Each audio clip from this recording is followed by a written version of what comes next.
गुरुदेव, विवाद का आरंभ शिलाचार्य ने किया। उन्होंने सारे भिक्षुओं के सामने मेरा अपमान किया। मैंने इनका अपमान नहीं किया, केवल इन्हें संघ के नियम स्मरण कराए।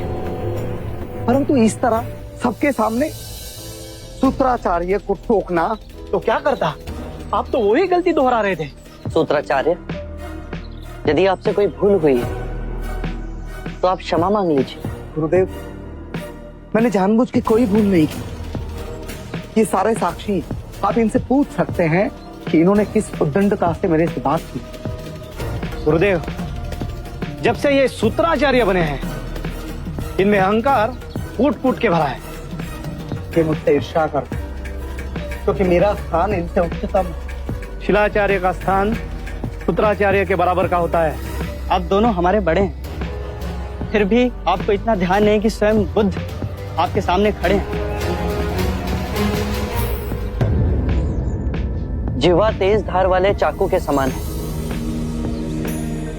जो बिना लहू बहाए मनुष्य को मार देती है। कृपया कर आप दोनों शांत हो जाएं। आपके इस व्यवहार से संघ की शांति भंग हो रही है। आप सभी पुनः अपनी साधना पर लौट जाएं। यदि आप इस साधना के मार्ग को भली भांति समझेंगे, इसे अपनाएंगे, तो आप अपने अहंकार, ईर्ष्या, क्रोध, अपमान की भावना से स्वयं ही मुक्त हो जाएंगे। गुरुदेव, आप अपने आप को इस विवाद से दूर रखें, जाकर के शांति से अपनी तपश्चर्या करें। हम अपने इस वाद विवाद का निष्कर्ष स्वयं निकाल लेंगे।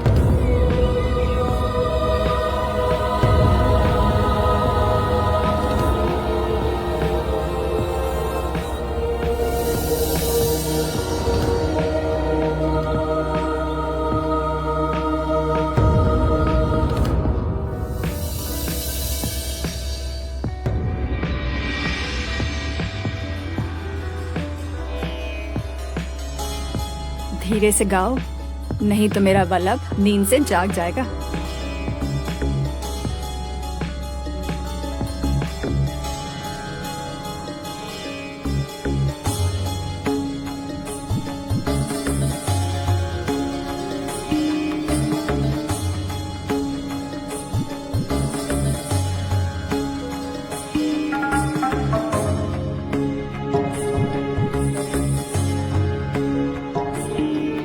इन पंछियों को दोष क्यों देती है?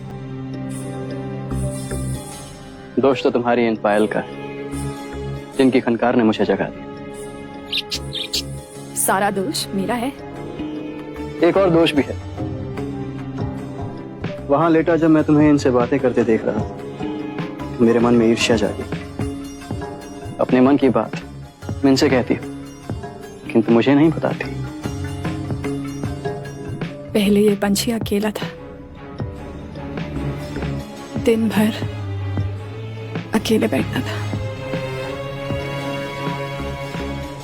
कोई नहीं था इसके मन की सुनने वाला। पर जब से यदु एक और पंछी लेकर आया है, दोनों की जोड़ी बन गई है। अब दोनों दिन भर चहकते रहते हैं।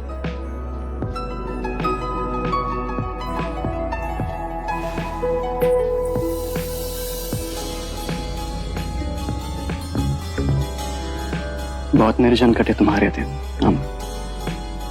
जब तक तुम न थे जीवन में, जीने को कुछ न था। पर अब मेरी भोर संध्या रात्रि कितने रंगों से भर गई है। मुझे छोड़ के तो ना जाओगे?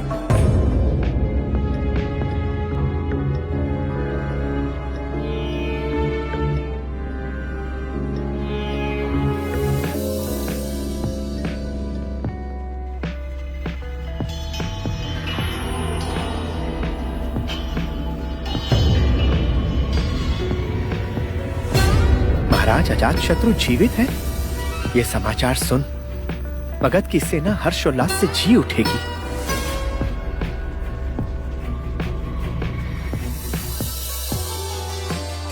तुम चुप क्यों हो गए? मैं तलवार चलाने वाला सैनिक मुझे बातें बनाना नहीं आता। जो भी कहता हूँ स्पष्ट कहता हूँ। क्या कहना है तुम्हें? मुझसे विवाह करोगी? हाँ, मेरे अहोभाग्य कि तुमने मुझे अपने योग्य समझा।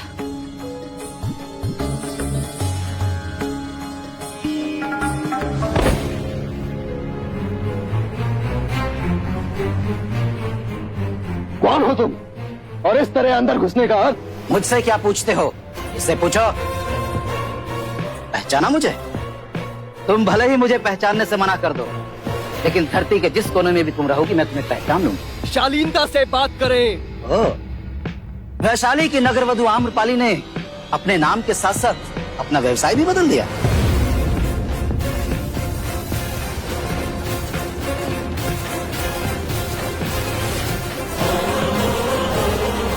चल मेरे साथ। बलम, बलम, बलम मेरी सहायता करो।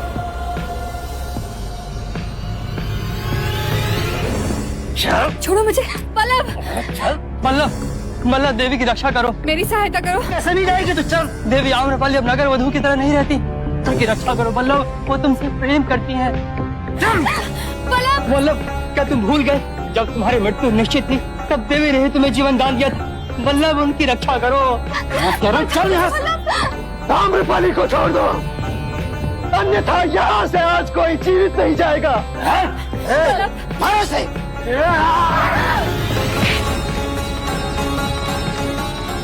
बलम,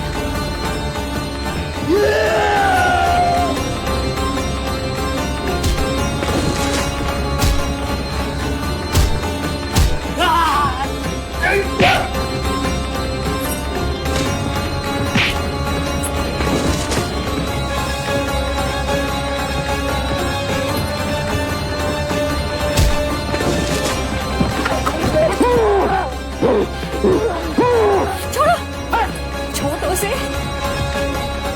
क्यों उसकी हत्या का पाप अपने सर पर ले रहे हो? छोड़ दो उसे। बल्लभ, तुम्हें मेरी सौगंध।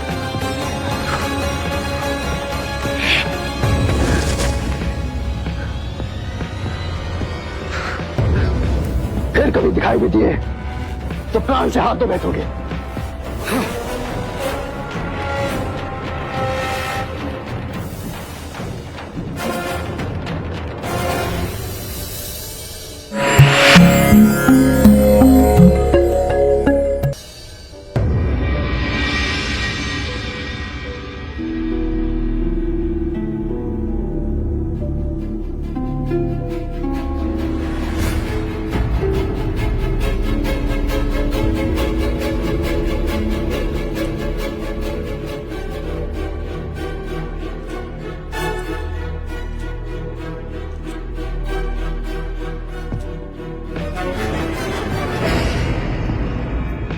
सेनापति, आप यहाँ? महाराज अजात महाराज अजातशत्रु नहीं, हमें यहाँ वल्लभ के नाम से जानते।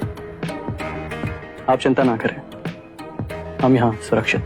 आपको ढूंढने के लिए पूरी वैशाली में भेष बदल कर घूम रहे हैं। आपको सकुशल देखकर मेरे मन में संतोष आया। पर महाराज आप यहाँ तक पहुंचे कैसे? दक्षिणी खेमे में भीषण युद्ध हो रहा है। हमारा वध करने के लिए वैशाली के सैनिकों ने चक्रव्यूह रचा। हमने वो चक्रव्यूह तो तोड़ दिया, किंतु हमारे शीश पे गहरी चोट आई। लहूलुहान हम अपनी सेना एकत्रित करने का प्रयत्न कर रहे थे कि तभी ज्ञात हुआ कि वैशाली के सैनिक हमें चारों तरफ ढूंढ रहे हैं। अजात शत्रु यहाँ से जीवित वापस नहीं जाना चाहिए। चप्पा चप्पा ढूंढो, उसका शीश काट के आज हम वैशाली के नगरवासियों को भेंट देंगे। जाओ ढूंढो उसे।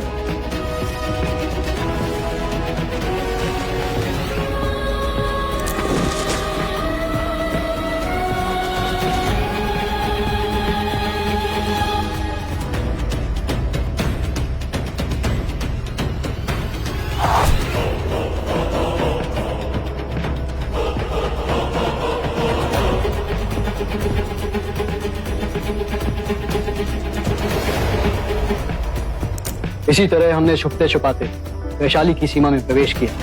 जिसने भी हमें देखा वैशाली का सैनिक ही समझा। इसी घर के बाहर आके मैं मूर्छित हो गया। यहाँ की देवी ने हमें वैशाली का योद्धा समझ हमारे प्राण बचाए। वो मुझे वल्लभ पुकारती। क्या आप जानते हैं जिसने आपके प्राण बचाए वो कौन है? आम्रपाली। वही आम्रपाली जिसके कारण आपने वैशाली पर आक्रमण किया। हाँ सेनापति, वही आम्रपाली जो कभी हमारी शत्रु हुआ करती थी। सुना है कि शत्रु से प्रेम नहीं किया जाता, किंतु यह भी सुना है कि प्रेम में बहुत शक्ति होती है। और आज हमने इसे अनुभव भी कर लिया। हम आम्रपाली से प्रेम करते हैं, उसके सिवा मेरे जीवन में और कुछ भी नहीं। परंतु आप यहाँ पर सुरक्षित नहीं है। आज प्रातः आपको देखकर मैंने मगध जाने के लिए सारी व्यवस्था कर ली है। रात्रि के अंधेरे का लाभ उठाकर हम इसी समय यहाँ से निकल सकते हैं। इसी समय? हाँ महाराज, मगध में आपको लेकर बड़ी चिंता हो रही है। सेना का मनोबल टूटता जा रहा है। आप किस चिंता में पड़ गए महाराज? महाराज आप यहाँ पर सुरक्षित नहीं है। हम जाएंगे, अवश्य जाएंगे, किंतु आज नहीं। अब तुम यहां से जाओ। योग्य महाराज, कल प्रातः वैशाली की सीमा पर मैं आपकी प्रतीक्षा करूंगा। अवश्य नहीं। देवी, देवी कृपया अंदर ना जाए। मेरी बात सुने, अंदर आपका शत्रु। वैशाली विजय हो चुकी है यदु। अब बड़े दिनों पश्चात मेरे जीवन में भी सुख आया है। उस सुख का आनंद लेने दो मुझे यदु। देवी, देवी, देवी।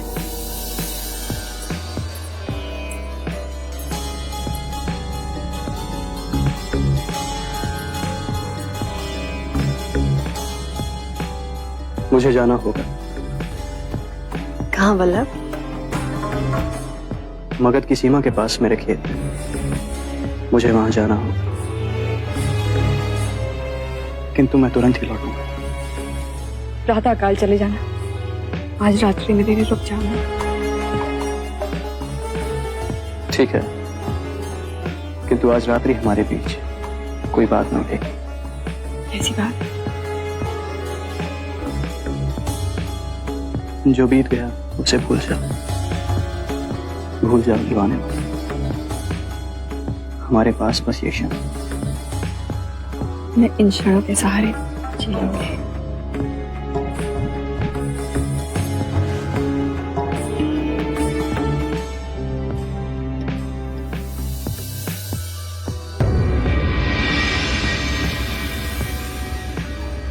अब मुझे चलना होगा, शीघ्र ही लौट। फिर तुम्हारे साथ विवाह कर तुम्हें अपने साथ ले जाऊंगा।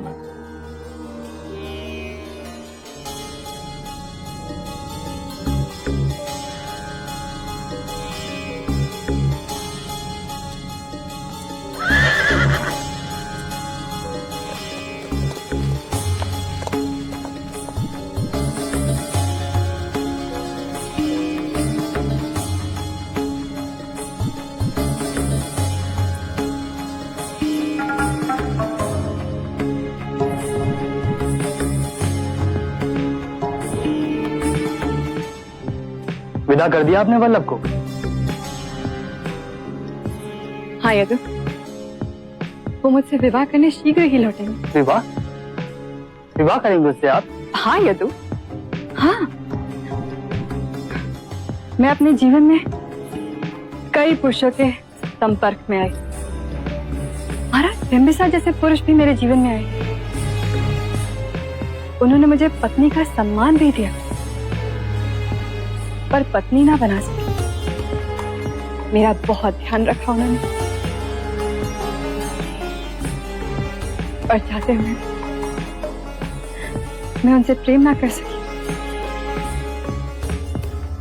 मेरे मन में उनके लिए आदर रहा, पर प्रेम तो मुझे अब हुआ है। देवी निद्रा से जागिए। ओके, तुम पहले व्यक्ति हो जिसको मैंने अपने प्रेम के बारे में बताया।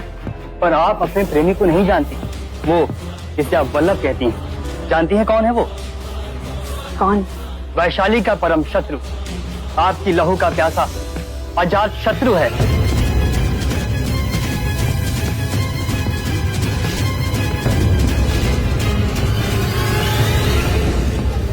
देवी, देवी उठी, देवी क्या हुआ? देवी Yo puedo ver más allá de los tiempos que nos cobijan. Existirán conflictos entre padres e hijos y habrá fuertes batallas entre humanos por castas, idiomas y religiones. Serán batallas crueles. Los hermanos se volverán enemigos.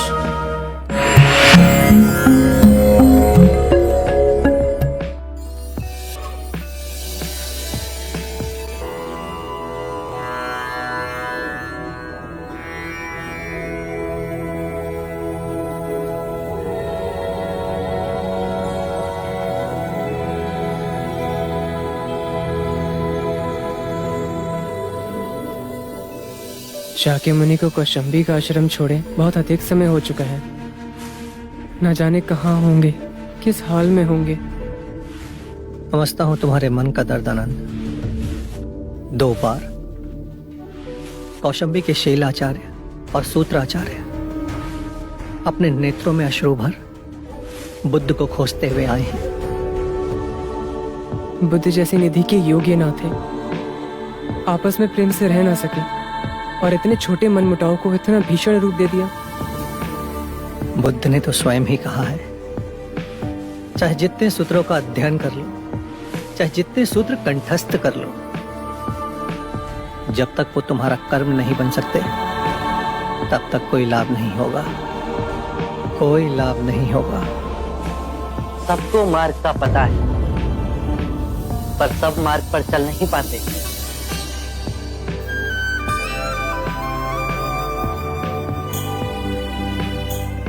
आप कहाँ चले गए थे? हम आपके लिए चिंतित थे। आनंद, कभी कभी एकांत में भी रहना चाहिए, ज्ञान मिलता है।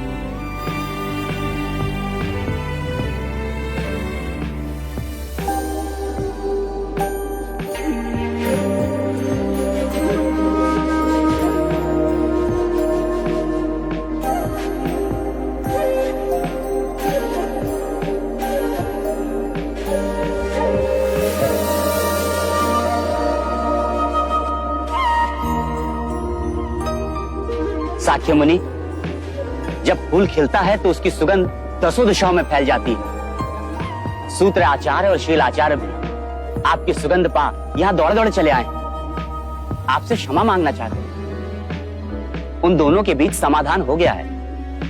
यदि आप अनुमति दें तो ही हम उन्हें आश्रम में आने देंगे। मोगलाना, आप उन्हें वापस भेज दीजिए, उन्होंने बुद्ध का अपमान किया है। आनंद, ध्यान रहे, अपमान का भाव कभी मन में ना उठे।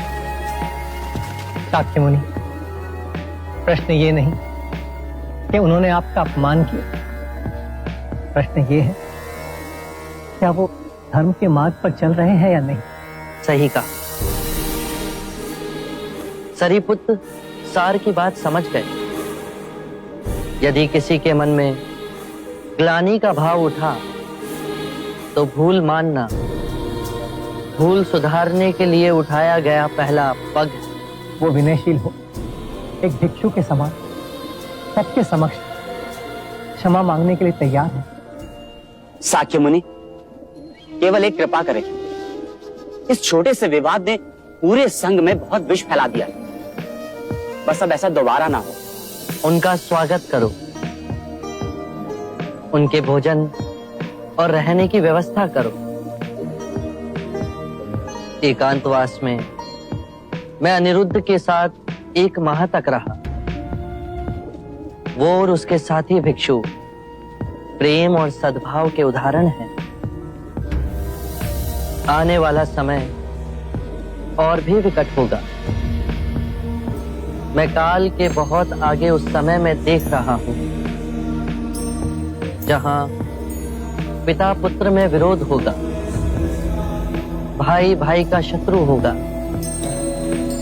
पति और पत्नी के बीच संघर्ष होगा, घर घर में आग लगेगी और उसकी ज्वाला राज्य में फैलती जाएगी। मनुष्य और मनुष्य में जाति पाति धर्म भाषा को लेकर भीषण संग्राम होगा। मूल में विवाद तो यही होगा कि मनुष्य में इतनी जागरूकता है कि वो दूसरे मनुष्य के साथ रह सकता है। कैसे मनुष्य और मनुष्य के अंतर को समाप्त कर वो प्रेम से रह सकता है। और इसका पहला उदाहरण हम यहीं सृजित करेंगे। उस युग में इस पृथ्वी की रक्षा हमारे ये सिद्धांत करेंगे।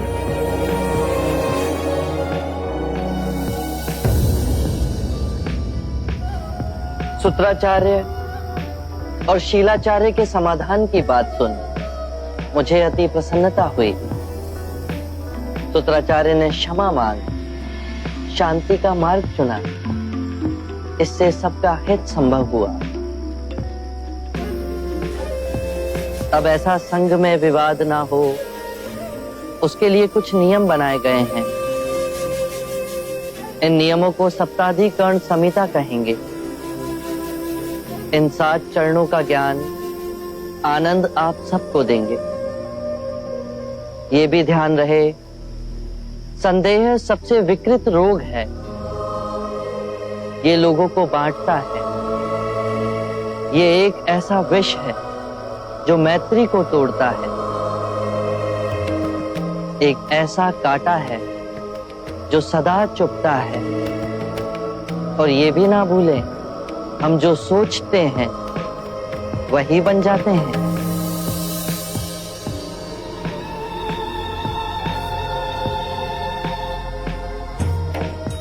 शीलाचार्य ने सत्य कहा, मैं ही अहंकारी हो गया था। सूत्राचार्य, आपका कहना भी सत्य था। मेरे मन में आपके लिए बहुत ईर्ष्या थी। मैं इस पाप का बराबर का भागीदार हूं। आपने हमें करुणा दी। अब हमें क्षमा दीजिए, हमें आशीर्वाद दें। मेरे पास केवल मार्ग है। यदि आप उस पर चलो तो ये मार्ग तुम्हारा है। No puede salir a esta hora. El diablo que corta manos aguarda en la frontera. Los pobladores están asustados y se encierran en sus hogares.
मुझे माफ कर दो, मुझे माफ कर दो।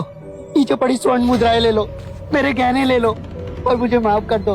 तुम कहोगे कि तुम्हें और धन चाहिए तो मैं इस वन में आके छोड़ दूंगा, पर मुझे छोड़ दो।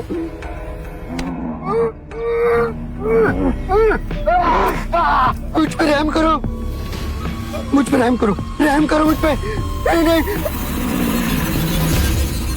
मुझ पे रहम करो मुझ पे। मुझे धन नहीं चाहिए, मुझे 100 कटी हुई उंगलियां की माला चाहिए।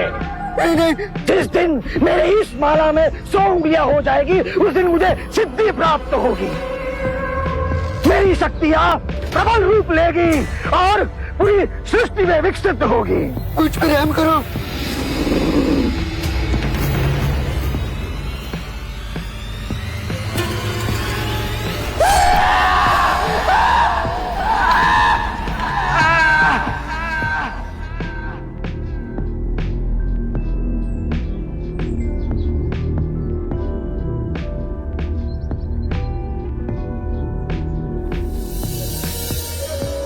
या भगवती भिक्षाम देहि।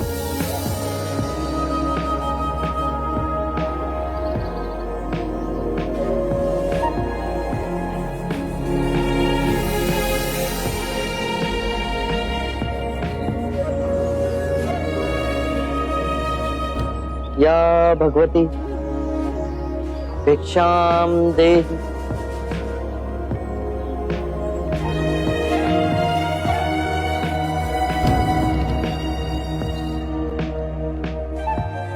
या भगवती भिक्षाम देहि।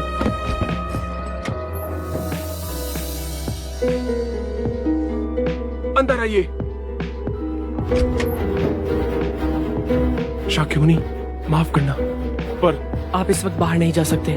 उंगली माल श्रावस्ती की सीमा पर देखा गया है। पूरे गांव के लोग डरकर अपनी खिड़की और किवाड़ बंद करके बैठे हैं। कौन है ये उंगली माल और उससे इतना भय किस कारण से?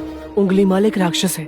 उसे जो भी मानुष मिलता है, बच्चा, वृद्ध, स्त्री या सन्यासी, वो किसी को भी जीवित नहीं छोड़ता। महाराज प्रसन्नजीत के सिपाही भी उससे डरते हैं, वो भी उसे ना पकड़ पाए। धन के लालच में? नहीं, धन का उसे कोई लालच नहीं। वो जब भी किसी प्राणी पर वार करता है, उसकी उंगली काटकर अपने गले की माला बनाता है। इसीलिए उसका नाम उंगली माल पड़ गया। और ये भी सुना है कि 100 उंगली की माला बनाकर जब वो अपने गले में बांधेगा, उसकी विनाशक शक्तियां बढ़ जाएंगी। आभार आपका, आपने मुझे उसके बारे में बताया।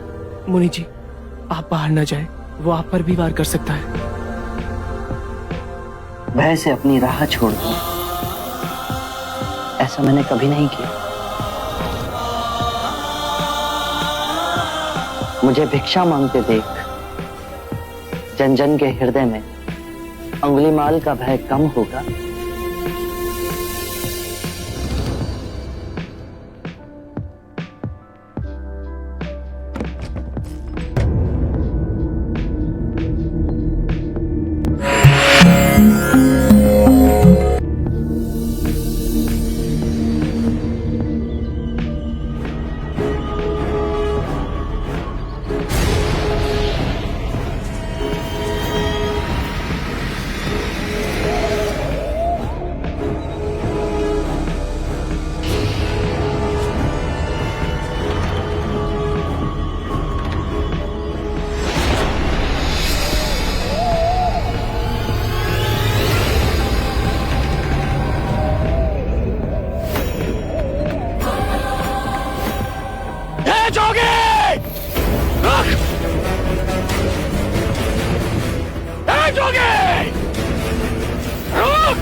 मेरे आदेश देने के बाद भी तू रुका क्यों नहीं?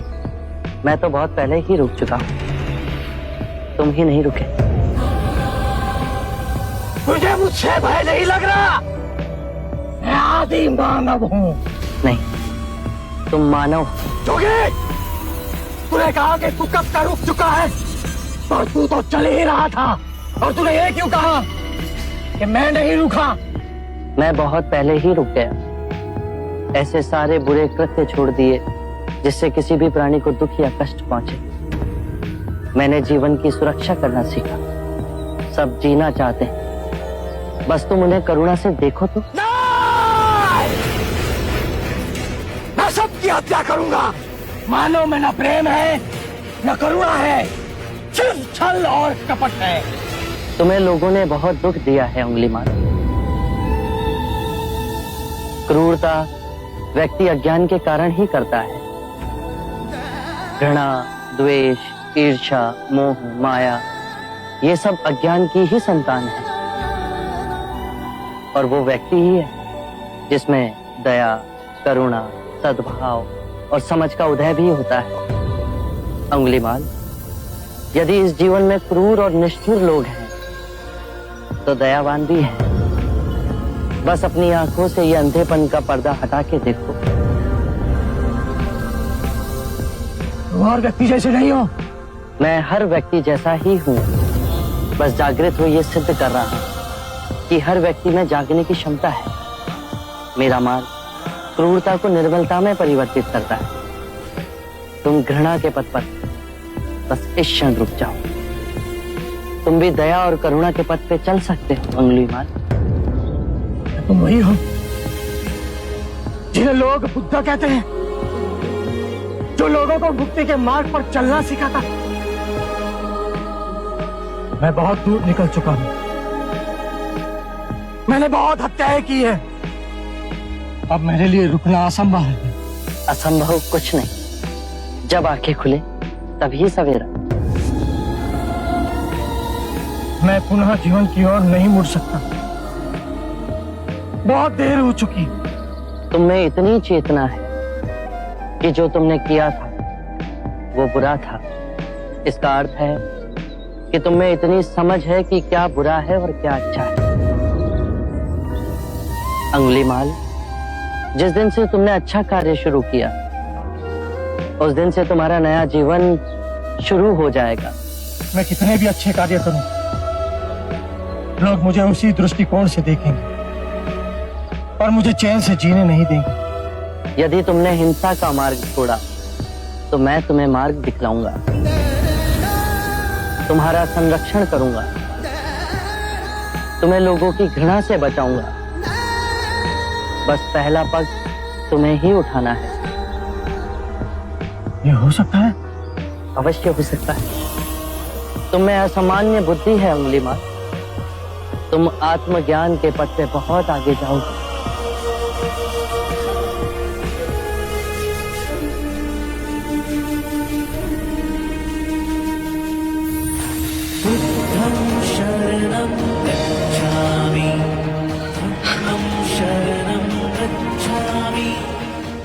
मैं आपको वचन देता हूं, मैं सारे बुराई के रास्ते छोड़ दूंगा। आपके पीछे करुणा के पथ पर चलना सीखो। कृपया कृपया मुझे आपका शिष्य बना दीजिए।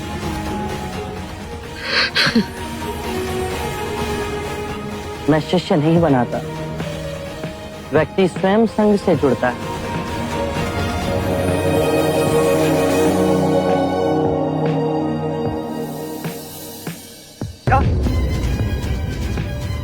अंगुलीमाल अहिंसा का रास्ता त्याग सिद्धार्थ का भिक्षु बन गया। सिद्धार्थ नहीं महाराज, शाक्य मुनि गौतम बुद्ध। ये सोचना सत्य नहीं हो सकती। सत्य है महाराज। बुद्ध की दृष्टि मात्र पड़ते ही अंगुलीमाल जैसा राक्षस सहजता से उनका भिक्षु बन गया। मैं नहीं मानता। अपना प्रचार करने हेतु सिद्धार्थ ने झूठा समाचार उड़ाया। ऐसे क्या निहार है? क्षमा करें महाराज, सिद्धार्थ तो बुद्ध बन गए पर आप अब भी उनके विरुद्ध मन में गड़ी। जब वो सिद्धार्थ थे तब भी अनूठे ही थे महाराज। हम तो उनके परम शत्रु थे, तब भी उन्होंने 2 बार हमें जीवन दान दिया। बस एक भक्षक को रक्षक बना दिया, तो इसमें आश्चर्य की कोई बात नहीं है महाराज। हमारे जीते जी एक व्यक्ति का इतना बड़ा रूपांतरण हुआ है। वो तत्व से बुद्ध बन गया। ये चमत्कार ही तो है महाराज। अंगुलीमाल का ये हृदय परिवर्तन जब तक हम स्वयं न देखें विश्वास न होगा। सांप 100 रूप धर ले फिर भी वो डसता अवश्य है। Has ordenado a ese asesino y lo convertiste en un seguidor para ser monje tuyo. Así es. Y ahora va en camino a su salvación. Y tú has venido también.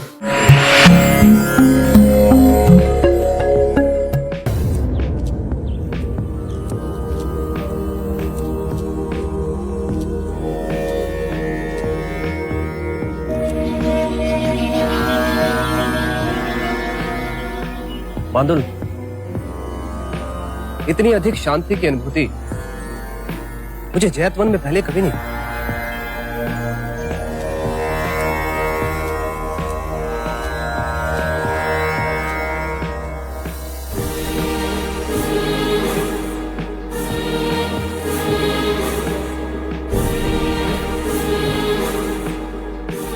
नहीं, ये सिद्धार्थ नहीं,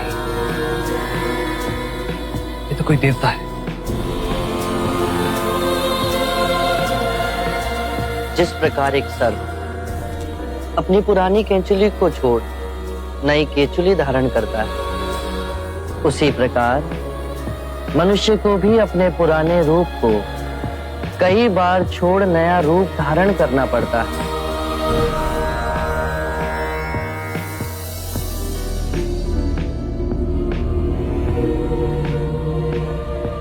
आइए कौशल नरेश, स्वागत है आपका।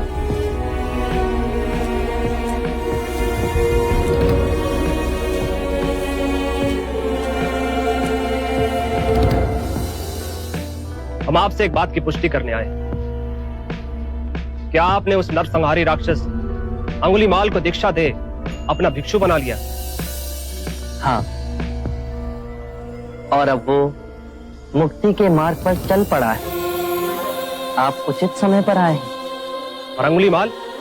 उसकी चर्चा हम बाद में करेंगे। पहले आप हमारे प्रिय भिक्षु की देशना सुन लीजिए। आओ अहिंसक।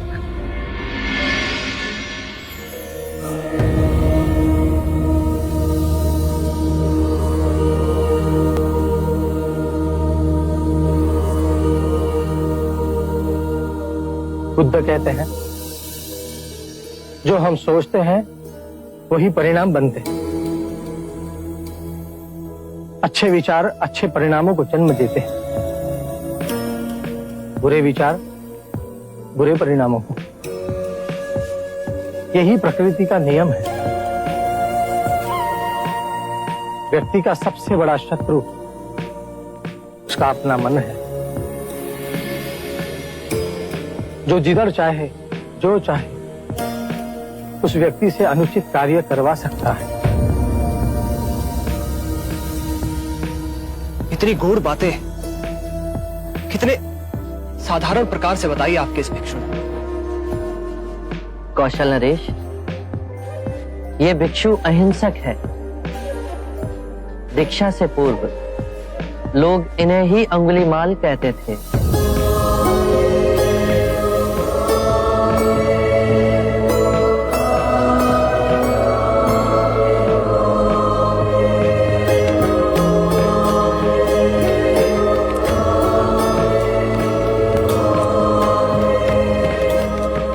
हमने आज तक सुना था कि एक हत्यारा साधु बन सकता है,